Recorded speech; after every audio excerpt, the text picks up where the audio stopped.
How to fix your SHEIN cannot create account. So let's get straight into the video. There are a couple of reasons why you would be facing this problem.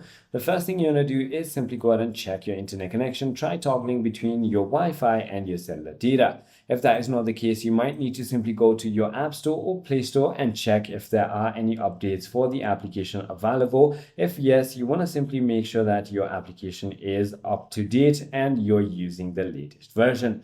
If that is not the case, you want to simply go ahead and make sure your email or phone number is not already registered, or you could also ensure that your details are correct and meet all requirements. If nothing works, you want to simply try another network or try disabling VPN or proxy if you're using it. And if not, you want to simply go to www.shein.com/help in order to go ahead and contact their support team.